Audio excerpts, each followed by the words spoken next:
Hello, and welcome to FI for Kids, the podcast about guiding your kids towards financial independence and extraordinary lives. Our guests today are Kelly and Amy Alvord. They have four kids currently between the ages of 20 to 29. And we're going to have a conversation today about what Kelly and Amy learned from their parents when they were growing up, and then in turn, what they taught their kids when they were raising them. Amy, Kelly, welcome, and thanks for coming on the show. Thanks, Dominic. It's good to be here. Yeah. So let's just start with what you guys learned about money when you were growing up. And that could be what your parents taught you directly, maybe conversations that you had, or it could be, if you didn't have much of that, just the general sense or impression that you got from your households, just how your families felt about money. Yeah, thinking back to my childhood and with my parents, um, I didn't realize we didn't have as much money compared to friends and so forth. But it wasn't really. I didn't acknowledge it at that age. I one thing I do remember is my parents. They were fairly open with what they had to what their bills were, and where their money went and how that occurred. Also, my dad, because of health, had to retire early. And so then my mother, she was pretty much the one bringing in the money, working full time when I was in high school and so forth. But the things that I remember is that just them being frugal, not being cheap. Mm-hmm. Uh, but if you were to look at our meager um, lifestyle, if I were to say it in that way, is I didn't know any different. I just know that they were both hardworking. Even though my dad wasn't working full time outside of the home, he was still being active and doing things around our house, and also doing small jobs around the neighborhood with neighbors and friends. He was a really good handyman and so forth like that.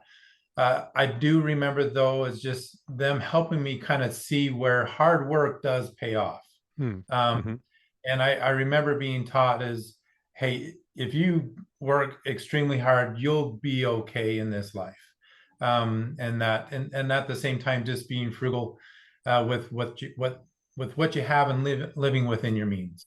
Yeah, that's actually so. A quick question about that after this comment, and then Amy, you can kind of tell us your story. But so that idea of living within your means and being careful with your money, frugal, as you say, Kelly, I think is so important to the path towards FI, right? Because you can't get to a point where you have extra money that you can save, set aside, and then invest so you can help that money grow for you if you're not paying attention to where your money's at and not making deliberate choices about how you're spending it. Because I think it's so easy for people that haven't learned anything about money, and even some who have, to just get in habits of spending things as soon as it comes in, and then it's very difficult to get ahead. So that's a really important lesson that I think you learn from them. Can you talk for a minute about just what you mean by the difference between frugal but not cheap? Yeah, I mean, to me, luckily we didn't go without, right? Okay. We had Okay. a nice home. Uh, we had food in the pantry. I didn't have to worry about where my next meal was coming from. But at the same time, you know, I remember multiple times where my friends would have things, and I would like, hey, why can't we get that? And they're like, well, we can't.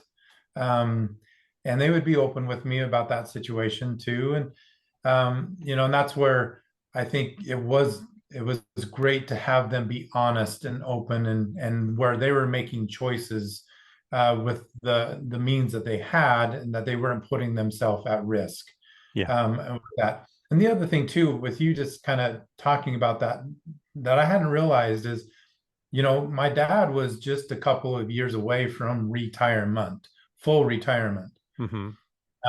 And because of health issues, he did have to retire early, and the doctors were telling him if you didn't, you might not be able to enjoy retirement at Yeah. all. And so that was a big kind of change in their plan at the very end. And so with that, I mean, they were very open that because he had to early, so I mean, just a couple of years early, that really did have a huge impact on what that monthly income was going to be going forward and things like that. So I think watching them go through that and again being open with that challenge that they were dealing with, but at the same time, it's just I remember too, they did save up money and they were eventually going to be able to buy a brand new car. Hmm. They never had that. They'd always buy used. Yep. And they saved up their money and saved and actually got this brand new car that they were able to drive off the lot. Um, and that was a lemon. It was so bad that they had to keep putting money in and Uh, to it. It was just worse than any of their other cars. And so it was kind of interesting where they were looking so forward to this and they did it within their means, but it was such a bad outcome, even though it was something that they were. So it was kind of interesting, kind of seeing that where they were really focusing on this financial goal of buying a new car, but it just didn't work out, even though they did it the right way. But it was so much better buying used, and that's where I always just said I'm never buying a new car hmm. because one you lose the depreciation on it driving it off a lot, but again it was just yeah just watching them and being open with those challenges, but then also at the same time opportunities that they had for how they use their money well. Yeah. Okay. Great. Thanks. Amy, what was it like when you were growing up? So I grew up with five brothers and me, and Hmm. there were six of us in 10 years. So just we were really close in age, and there was a bunch of us. And my dad was a school teacher, and my mom was a stay-at-home. She stayed at home with us. And so during the summer, my dad and his friends that were also school teachers, they would lay brick. And so they had a brick business, and that's how they would earn money in the summer to help supplement. But my family was really big on budgeting. We didn't have a lot of money. But I, growing up, never really knew that. Like, Hmm. I grew up in the 70s and the 80s. My mom would home make our clothes. We would have dinner every night. We hardly ever went out to eat. That was just something we just didn't do. Um, but I, like Kelly, felt like I never really went without. I felt like all of our needs were met. We budgeted. I knew my parents were on a budget. My dad only got paid once a month from the school district. And so we would go grocery shopping once a month. Hmm. And, you know, um, then that would just have to last us. Some other things Yeah. like when my brothers got to be old enough and they needed to earn money for their sports or their activities, they would go and work for my dad in the summer laying brick. We also had apple trees on our property. We lived on a half an acre. And so we would pick apples and put them in boxes, and my dad would take them to work and sell them. And so that would give us extra money for trips. We did a lot of camping. Hmm. Um, with five boys, that was perfect. It didn't Yeah. cost a lot of money, but with Yep. five boys, I mean, it was fun. It was a great way to grow up. At one point, my dad used to go hunting, and he would hunt, and we would have meat that way. But um, yeah, looking back on it, my mom made a lot of our clothes. I had hand-me-downs from my older brother. Hmm. Yeah. Since I was the only girl, I was the second, and there's one older brother and four younger. But we always knew school was important, and just we were taught to work. So we were taught to work, and we were taught to budget our money. Yeah. Um, Now, did you but talk? Christmas would, well, go Sorry, ahead. go ahead. No, no, go ahead. I was just gonna say, Christmas would come and birthdays was coming. I don't remember ever being like, feeling like we missed out. There Yeah. was, we always found ways. My parents always found ways to make things work out. And my dad did a really good job retiring and having money to retire on. He was just very frugal and very smart with his money. Um, but it was all really budgeting. Yeah. Well, it's Yeah. so important, and we'll talk maybe later on in the episode just about the importance of not just of budgeting, but of tracking your money. Because in the people that I've talked to so far, budgeting comes up a lot in conversations with their kids about things and teaching them some basics. But one of the things that I'm realizing is there's not a lot of teaching them to sort of track what's coming in and what's going out at a young age. And I think, oh, as I didn't do that. I didn't start doing that until way later in life. But it really gives you a much better idea of where your money's going so that you can make more informed choices. So I think teaching them that at a younger age potentially has a lot of real benefits. But in any case, so now, so did they talk to you about money per se, or was it just you just knew that you didn't have a lot extra and that you had to sort of be careful with and make the most of what you had? No, I think there were always open discussions about money. I mean, we didn't necessarily know numbers or anything like that, but Hmm. there was definitely open discussions. I mean, my mom would go to the grocery store. She never went to the grocery store without a list. Yeah. She made meals, she planned them, she knew what she needed. And so it was, yeah, I don't know. We just, we didn't know that we were poor. Yeah. We didn't feel like that, but looking back on it now, you think we had a really good life growing up. Our parents made sure we had just a really good life, very happy life. And I think my parents saved more than we realized, Yeah. you Well, know. obviously, right? If your dad Yeah, was, when he retired, then was sort of set up well and had yeah, a comfortable retirement, and you guys didn't feel it, you knew you didn't maybe, you weren't spending a ton of money on the newest and fanciest stuff all the time, but you also never felt, and both of you have said, right? You never felt like you were lacking. You had good lives. And I think yeah, that's also a really important point and in many ways, kind of one of the foundational kind of core components of FI, which is you have to identify what it is you really value, and then you spend your money wisely. And there's a lot of things that you can not spend money on, and it really doesn't diminish your quality of life if you've determined what things it is that you really value. So I think and you guys are that both of you are great examples of that.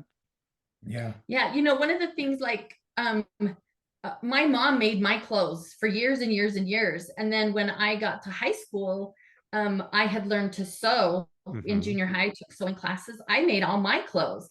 And I actually didn't get a store-bought dress until I was in college. Yeah. Like I just, it's kind of one of those things where it brought me a lot of enjoyment, but also saving the money taught us a lot. And it's something that we like both shared and enjoyed in our marriage was we enjoy saving money more than we enjoy spending it.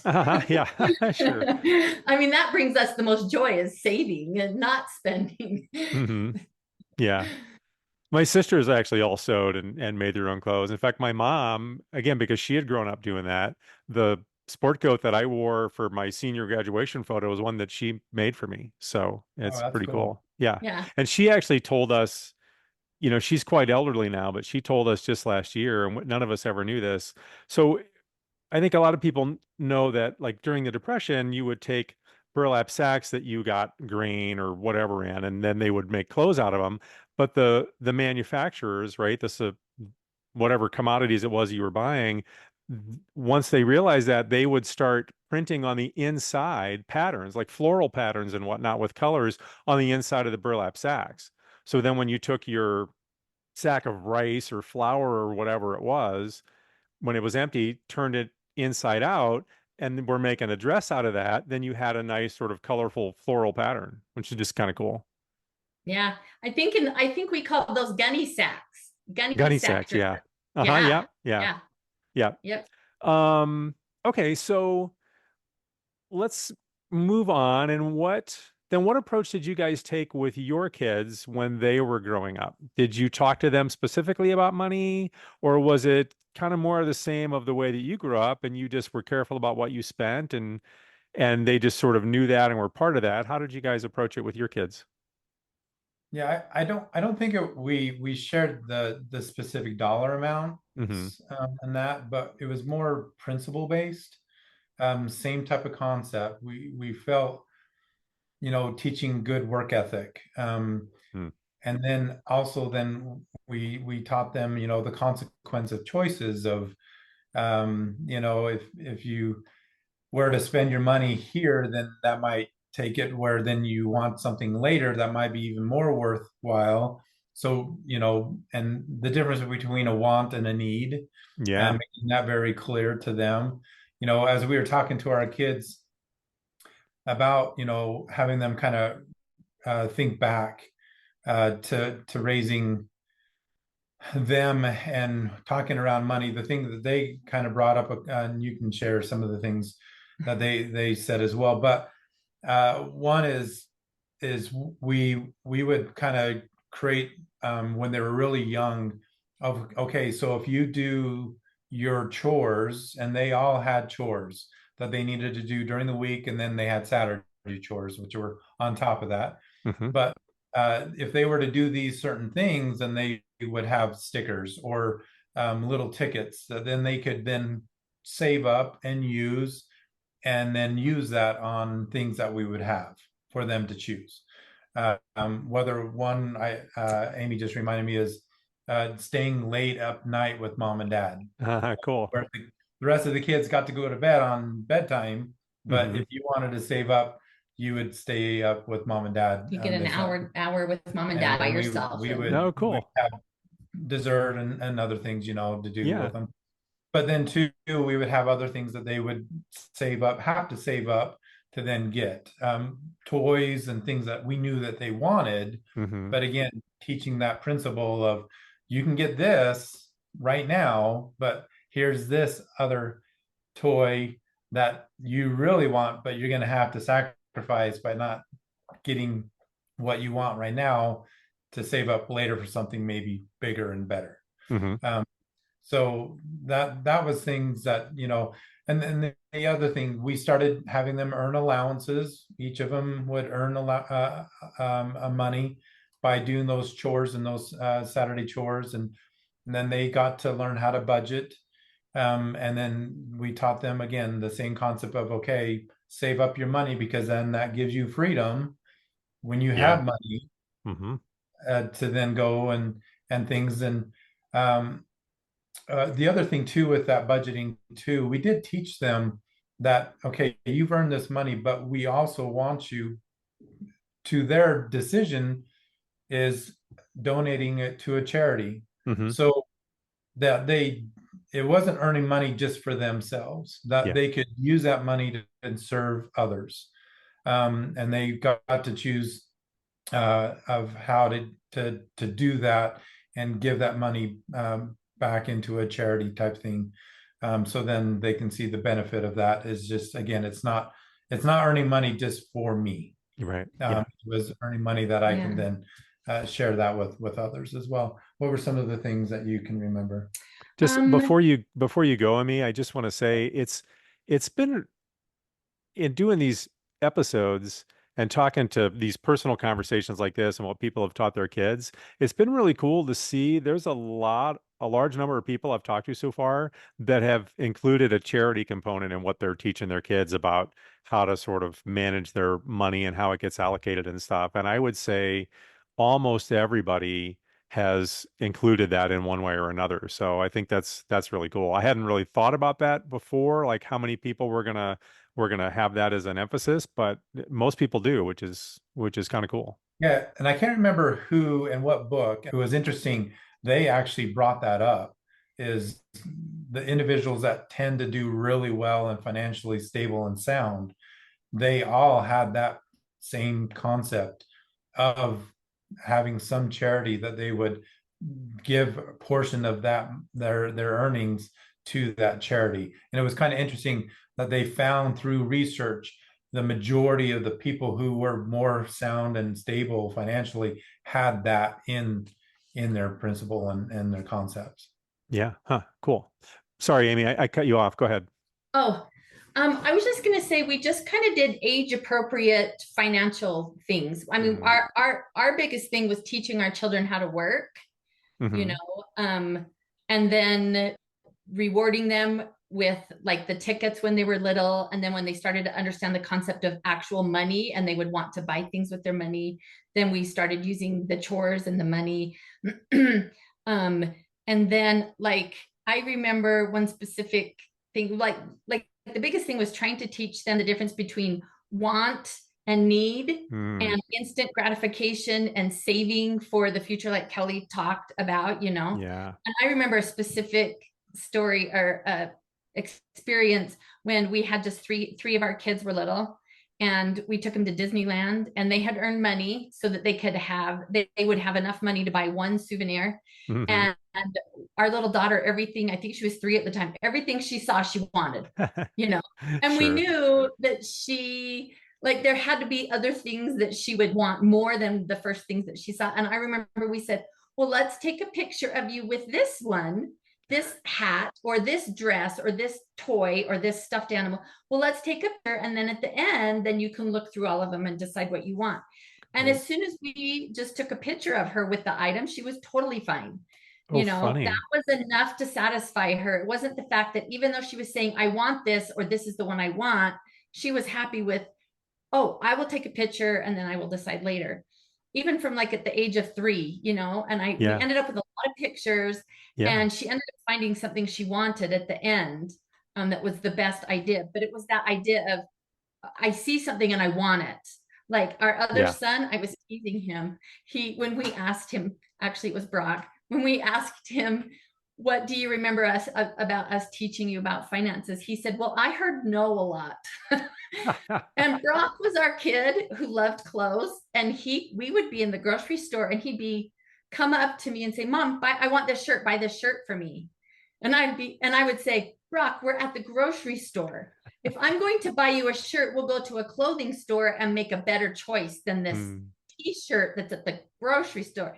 So like they had that desire of seeing something and wanting something. And sure. so, but trying to teach them that if you need a shirt, let's go to the appropriate spot, and let's not do that what is it, impulse buying. I think Yeah. little kids have that a lot, Oh, impulse for buying. sure.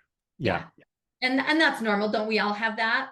We all have Oh, impulse buying. yeah, for sure. Well, that's why I think it's Yeah. so important, right? That you do things like what you were doing, and you're teaching them those habits from early on. And it's Yeah. not that you just teach them once, it's an ongoing process, right? Because they continue to sort of change, and their understanding of things continues to grow. But a lot of times with kids, with all sorts of things in life, they'll circle back around. So they'll make some progress with something for a while, and you think, oh, good, they figured that out. And then it shows up again a couple years later in a different way. And I think it's the same sort of thing with money, right? As they get a little bit more sophisticated, or they're getting a little older, and they start to understand things better, then sometimes they have to relearn lessons they learned when they were 3.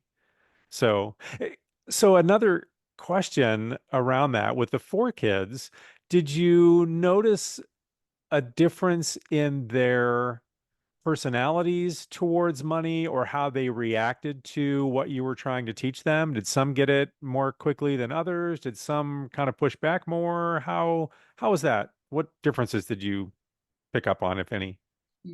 Definitely personalities are different, and Hmm. we approach each kid differently. Yeah. Um, uh, for sure that. But I think from a general principle standpoint, I think we did teach them and treated them the same.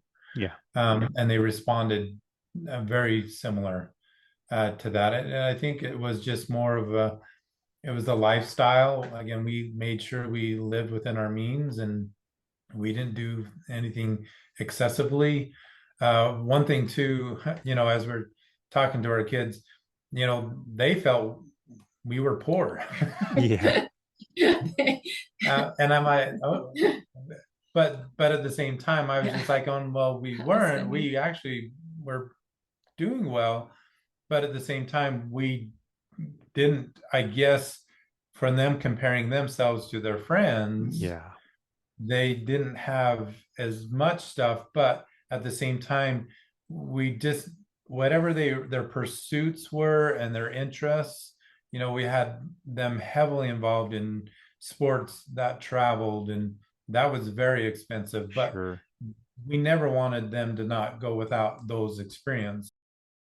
But at the same time, when they were old enough to really start kind of wanting more of those things, that's where we did encourage them to get jobs in the summer, save up their money so then they can do these other things. But we would make sure that their base, was covered and everything. But then the extracurricular, or well, even those we would help support, but more of those wants versus the needs, right? Yeah, we right. would we would then encourage them to then work, save up to then earn those things that they wanted to earn. And then at the same time, we would watch them earn and save that money so they could buy it. And then at that point, they're like, no, I don't want that.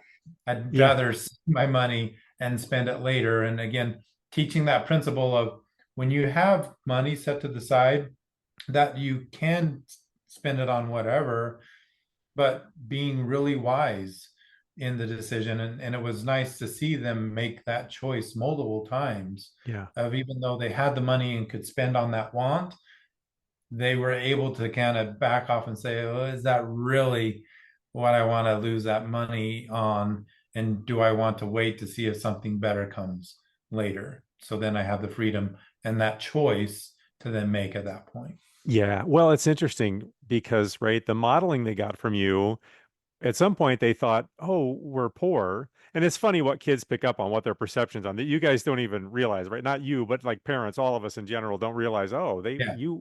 because you think half the time they're not listening to a word you say, right? It's like you're talking to them and it's going in one ear and out the other, as my dad used to always like to say. And then all of a sudden they're like, well, what? You heard that? You were listening to the, well, where'd you get that idea from? Um, because, right, you didn't have, because it's hard to tell other than from people's material possessions, how they're doing money wise. Now, that actually doesn't tell you, but especially as a kid, and even for a lot of adults, it can seem like, oh, those people must be doing really well because they have all this nice stuff. Well, a lot of those people are, leveraged to the hilt, and they've got credit card debt, and they're living paycheck to paycheck, even though they have all this nice stuff. And then you guys, right, you were not wanting or hurting for money, you were financially stable, but one of the reasons you were financially stable is because you weren't spending all your money on a bunch of stuff and toys, right? And if that's really what you want in life and that's what you get real enjoyment from, then you can make that choice. But you guys had determined, oh, you wanted to travel. You thought their development and their participation in sports was important. And so you put money into those things and not into other things. And therefore, then you had money to do the things that really mattered to you. And kids, it's hard for kids, I think, to understand that in the moment. But then you see them now that as they were getting older and they were then spending more money on other things that were maybe just important to them, then you're back to what you were saying, Kelly. They decided, I want to buy this if it's, this new shirt or this clothes or something, a new piece of stereo stuff for my car, whatever it is, they can make those choices. And then sometimes they realize, no, actually I like having money more and I don't need that much. And those are super important lessons to learn that set you up so well for adult life. Because, right, those types of decisions, they don't ever end. We're always making those throughout life. And it's always balancing out, well, what really matters to me, what doesn't, and let me be smart with my money so that I know I always have money to do the things that actually really matter to me, that I really get fulfillment and real joy out of. Yeah, and that to me is the point of money does not determine your happiness. No. Right. It's like you were talking, what are your values? What is important to you? And then making sure that you have the means to then support, right, what that is. And you don't have to be, doing these. When our kids got into junior high and high school, we wanted to teach, well, education was just really important. And for them, that was kind of their full-time job, was to do well in school Hmm. and to focus on school. And then they were busy with a lot of extracurricular activities. And especially in high school, they didn't always have time to have a job. And so because our focus was, we wanted their focus to be on their schoolwork, we would supplement their income with paying them for their grades. So Hmm. they could earn money if they got good grades, which really helped them out. And in fact, all of our kids, all four of our kids ended up getting academic scholarships that paid for their college. Wow, And that that's was, great. But we did share that with them. That's what we wanted them to do, is to be able to, we let them know, hey, that you're working now, one, to learn, but then also to then have the opportunity to get a scholarship, which then could pay for your college education. So we did let them know, hey, we're going to supplement now to help you with your needs now, but it's also as a sacrifice, because you're not going to be able to get maybe as much money as if you were to go work, but we want that focus for the future. Yeah. Well, but that also then teaches them long-term planning, right? yeah. Which again is so important for, well, for so many things in life, but certainly for managing your money and then planning for your future. And if you're trying to get to FI before a traditional retirement age, right? Thinking ahead is super important. So, and that's a thing where then you're back to a little bit of that instant versus delayed gratification you were talking about, Amy. So it's some delayed gratification. It's not as much money, but then, man, if you're able to get scholarships and that helps pay for college, really you're coming out ahead in the Mhm. long run. So that's great. Yeah. Well, and I remember a specific incident where our oldest daughter, she went to college, and it was about 2 hours away from our home. So she lived on campus and she went to school, and that was all paid for. And we had told her she needed to save up money to pay for her expenses if she needed food or clothes or books or whatever she needed, because it's important that that they have some skin in the game. It makes a big Mm, difference when they're spending their own money on something than if they're just spending our money that we just hand to them that they haven't had to earn. So after that experience, even after the first semester, our daughter would equate everything, all her finances equaled a gallon of milk. And so she would say, I am interesting. not buying that shirt for 20 bucks. That's 5 gallons of milk. Yeah. And so that's how she equated everything, because she had to buy her food. And so she really got to learn the values of wants versus needs and the value of her money. When she had to buy her own food, it really meant more to her than if we were just to, give her $100 for food and she could have spent it any way she wanted. Yeah. And so that was a fun little story that she used to always say, that cost me 7 gallons of milk, Yeah, or that's I could buy I could buy 5 gallons of milk for that t-shirt, or right.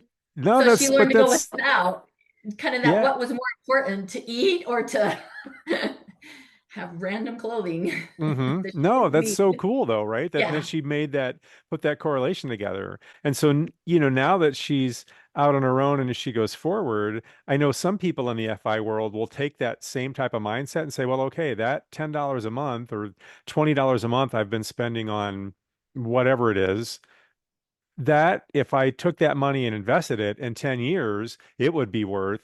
So it's a similar thing what she was doing about the milk, except now it's a notch different, and that they're thinking about what does this mean for me 10 years, 20 years from now if that money is invested and it earns money itself. It's not lazy money, it's working for me.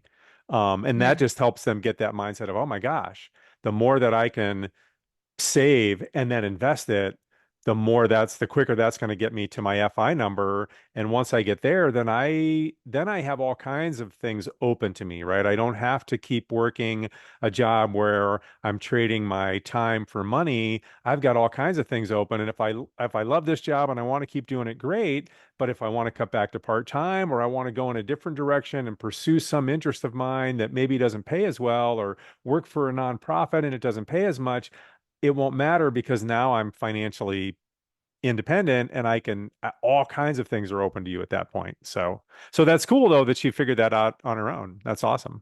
Yeah. Well, and the things what you were just sharing, what's fun is hearing our kids, all of them, and it's mostly a lot due to our son who's financial planner, but they've all invested in the stocks, They all have 401ks. 401ks, Yeah. and it's fun, just actually last night, one of our married couples, you were hearing this discussion. Oh, we just got paid. How much are we putting in that? And how much money do you want to put away for savings for this? And how much do you want to move to here? And do you want to set that up on a monthly basis, or should we continue to just do that manually? And all that. So they're just, and these are our youngest married couple. I mean, they're just early 20s, but Yeah. they're being very deliberate and intentional and really planning for the future. I love And it, man. That's like music to my ears. That's like the FI like epitome, right? Like, and they're starting young. Like that's the whole reason that led me to this podcast, right? Is like because I kept saying like, man, I wish I would have known this stuff when I was younger. So that's no, they awesome don't that teach they're in us their this early at all in 20s and school. they're already all focused on it. That's Yeah. awesome. Yeah. I love it. Yeah. Yeah, and again, it's nice to hear them say, okay, well, and it's that growth potential. If we don't buy that, then we can put that, but then what does that mean 10 years from now, right? Yeah. And 15 and so again, they're having that conversation. It is music to my ears as well when I hear that. Because like, I think about as parents, you always want your kids to do better than you did. Hmm. Um, and we've hoped that we've helped them be set up in a way that they will be better than we ever did. Um, and what we're seeing and so forth, it's fun to watch. Just their knowledge, but at the same time, having a financial planner in the family helps too. Yeah, yeah. He's the reason they all have stock and 401ks. He's getting them going. No, that's great though, man. You have to get that information from somewhere. So, he got into that because Yeah. he wanted to help people. And Yeah. then, then he's helping his own siblings, right? So that's great. Yeah. Yeah. Another thing that we would do for our kids was they would get a credit card from our bank or a Hmm. debit card from our bank to kind of help them learn how to use a credit card and to look at their statements. We would always encourage them, hey, here's your credit card statement. You look at it all, you make sure you know what everything is. You make sure that you look at how much you've spent and where it has gone. I know we talked about that earlier. Um, and uh, And then and then paying it off every month. yeah, and then Yeah. also helping them to build credit for when they could, have good start to get that good credit going. So Hmm. when it came time where they wanted to purchase a home or they wanted to purchase a car or something where they needed to have good credit, they've started building that and having those good um, I guess, financial habits of paying things off and checking their credit. And it's really fun. Our kids will check, sometimes they'll be like, guess what? Our credit score went up, and Yeah. it's like, that's like a big thing. It's just fun to see them reap those benefits now and realize how a lifelong of, and we're not perfect. We make mistakes and we have, Sure. those ups and downs. And that's how we've learned because we've done things the wrong way. And then Hmm. we figure out I didn't like the way that turned out, so obviously this is better. But it's just fun to see them get it, like have those aha moments. Um, Well, Yeah. and then Super. too, all of them have rainy day funds. Yeah. Great. They have set that money to the side so they know if things get bad or they've lost a job or whatever, they've got money set to the side to hold them out until they can get back on their feet. Yeah. And that sense of having that money there for that creates that bedrock of financial stability that's so essential because it alleviates so much stress and worry because okay, well, I've got this. And you already it's there if you need it. And then once it's there, you don't have to think about it anymore. But then something does come up or you do have to go without a job for a while, then you're not, oh my gosh, how are we going to keep making our mortgage payment? Right? It's it's so important. So no, that's great. Yeah, and Um, going back to the credit too is, we did teach and we're very vocal is you don't go into debt other than it's a house or a reasonable car, mhm. um, or education. Yeah, Those were the areas that you would consider going into debt for. yeah. Nothing else.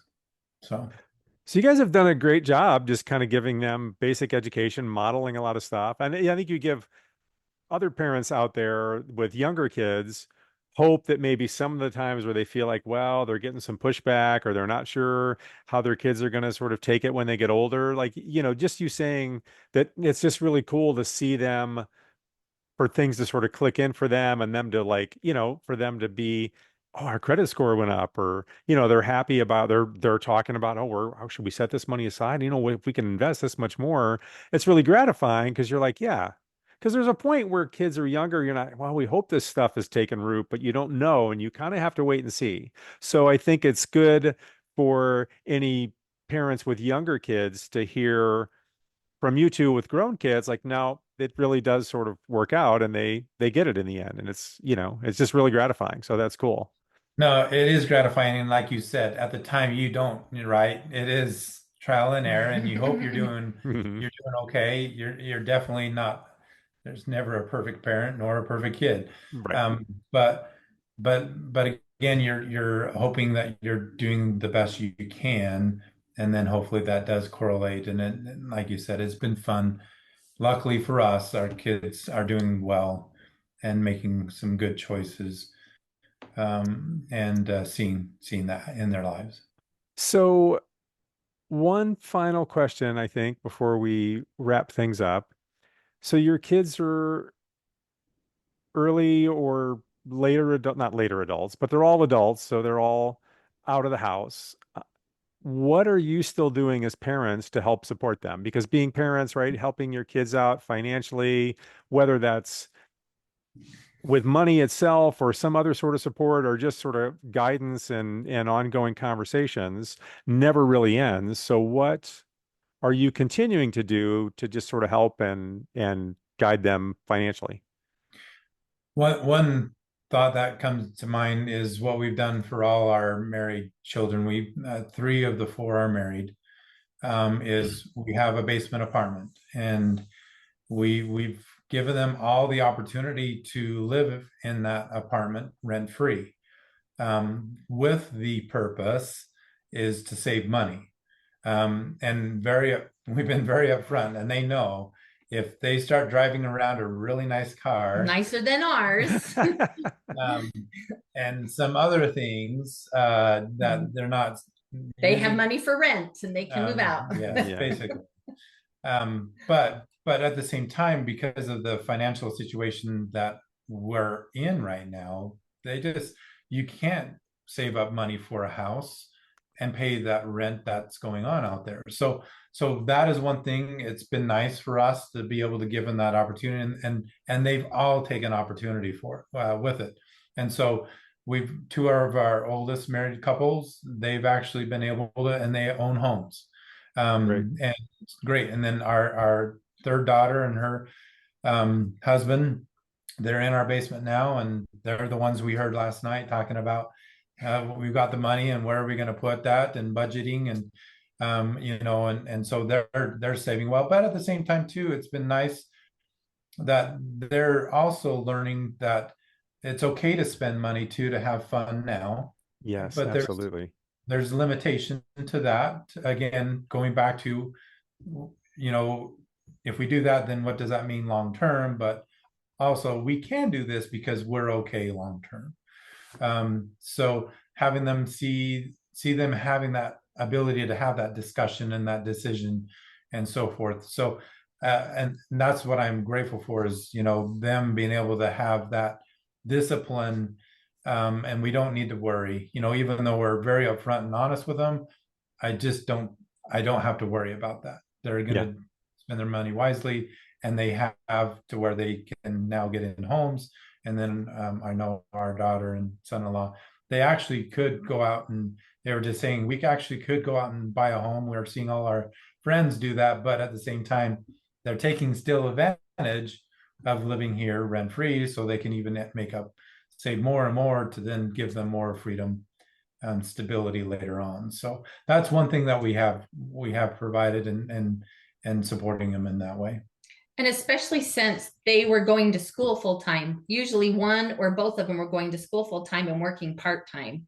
And so it just really helped them staying here. Another thing I think that we do that we really enjoy, we're not about stuff. We're not materialistic, I guess, or things like having money in the bank means more to us than having stuff.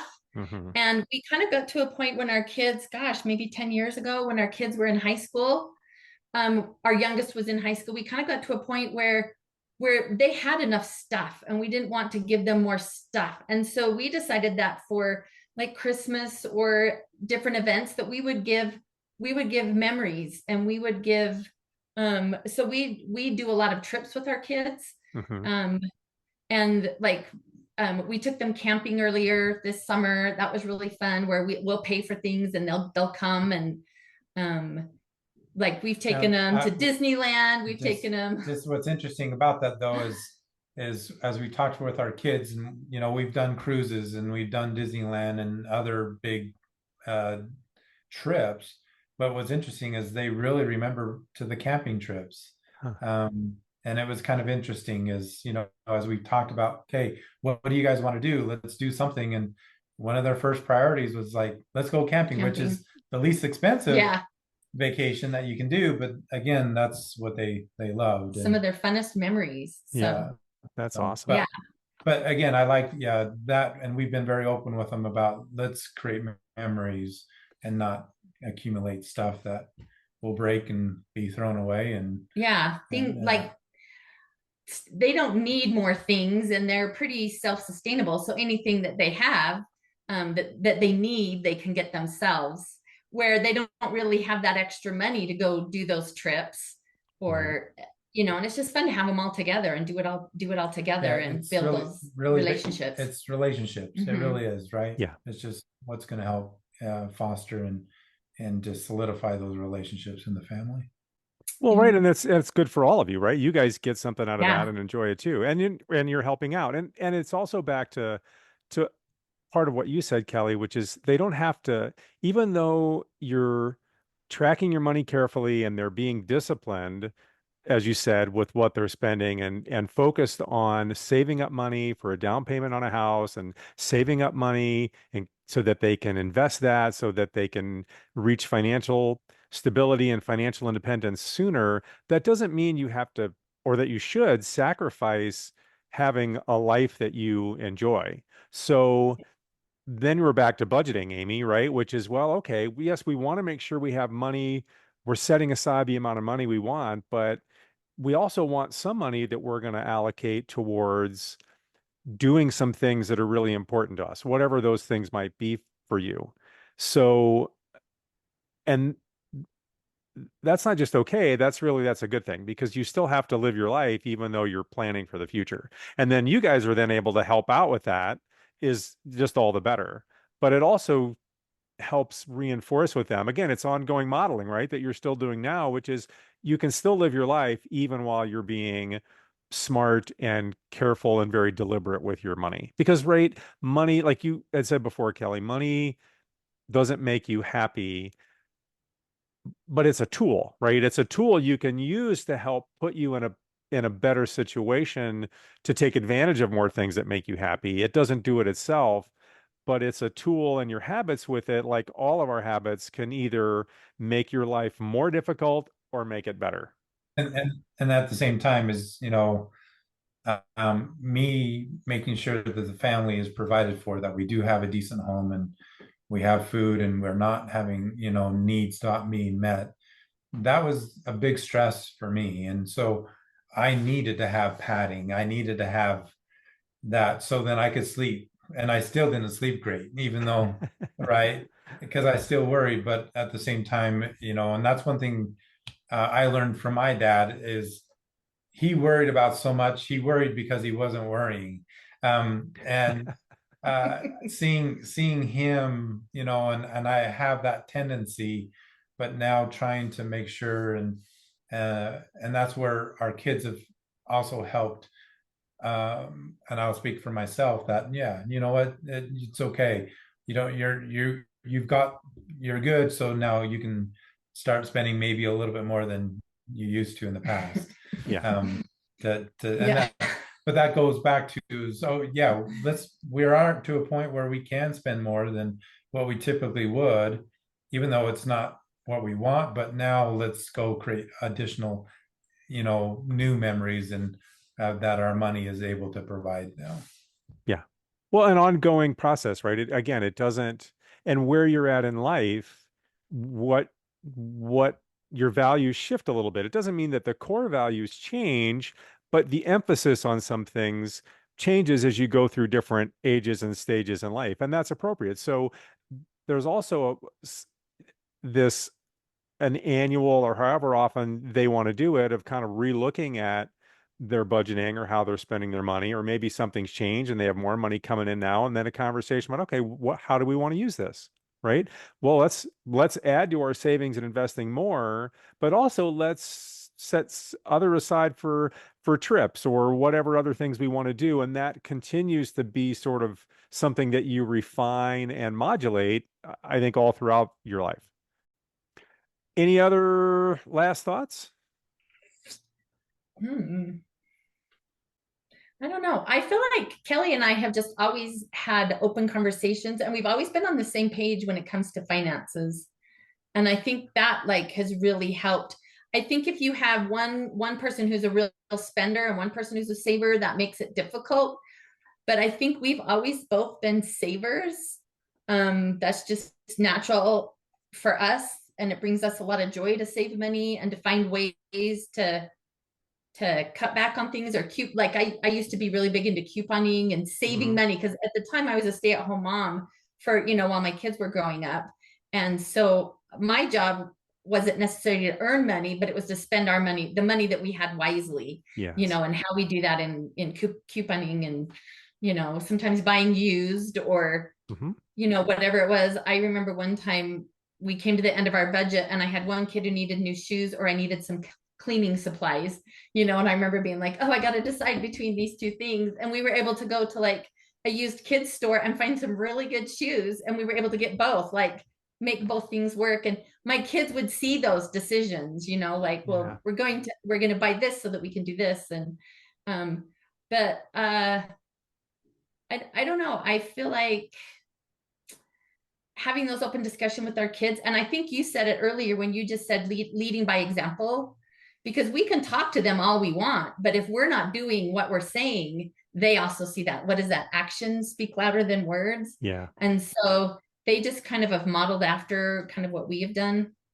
And we have lots of fun stories that we always tell them of, at the very beginning of our marriage, all those things when you had no money and, the 25-cent taco day was like, you were so excited that day to come. That was our date night. Yeah. 25 nice. tacos. Great. We could order $2 worth of tacos and type of things. So we've got, all those stories of going without and having no money, and that's kind of, life is different when, when we were newlyweds versus when they're newlyweds. It was really different, financial in the world. And but even those stories, right? Those 25-cent taco night when you guys were young and first married, those are memories, right? Oh, they were some of our happiest days when we had no money. Yeah. Like, and life was simple. and that's what was kind of unique. And we shared that with our kids. When we were college students and going to school and couldn't work and so poor, and we had actually saved money so we could live off that,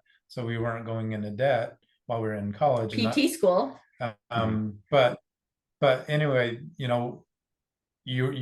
I just remember so much of, okay, I can't wait till I graduate so I can start making money and then life will be easier. That is not. It was, it was so much more simpler before. Yes. Now you have money. Now you got to deal with all the bills and everything else on top of it. But anyway, again, it goes back to just the principle of, money is a tool. It's not going to control your happiness. I will, though, with the asterisk of if your needs are being met, right? Yeah, very important. Right. Yes, because if you're struggling to get by, then it can be very difficult to sort of be happy because the stress level is so high. Yes. So good. That's a really important point you make, Kelly. Yeah. But again, it's just financial independence really is allowing yourself to have the choice that, okay, I'm going to choose to spend the money now or choose to spend it later, maybe on something better. But it's a choice, and that's where that freedom comes from, because you're being good in budgeting. You're planning for the future. You're not having people control your life because you're indebted to them. Yeah. Yes. Right. And again, I think we've been able to share that with our kids, and so far what we're seeing is they've learned and understood, and hopefully even doing better than what we did. Yeah, that's great. Great. Thank you both so much for coming on and opening up and kind of talking about your family. That's not always easy for everybody. So, I really appreciate you guys being willing to open up and share your personal experiences. So I think, it'll be really interesting for people. So thank you both very much. Yeah. Yeah, no, it's great. Dominic, you're a great friend, and Yeah. it definitely made it easy to do this. Again, I would not have done this Anybody else but you, anybody Dom. else. So. Thank you for listening to this episode of the FI for Kids podcast. Please tell a few others about the show, and if you haven't already, please subscribe at Apple Podcasts, Spotify, our YouTube channel, or wherever you get your pods. If you have questions or comments, I'd love to hear from you. My email is dominic@fiforkids.com. That's DOMINIC at fiforkids, all one word, .com. You can also follow and connect on most social media platforms. Our intro music is courtesy of Douglas Cameron, and our exit music is provided by the Zoo Human Project, including our holiday theme tunes for the next few weeks. Please check out the musical friends of the pod at Spotify. Thanks again, and we'll talk next week. City side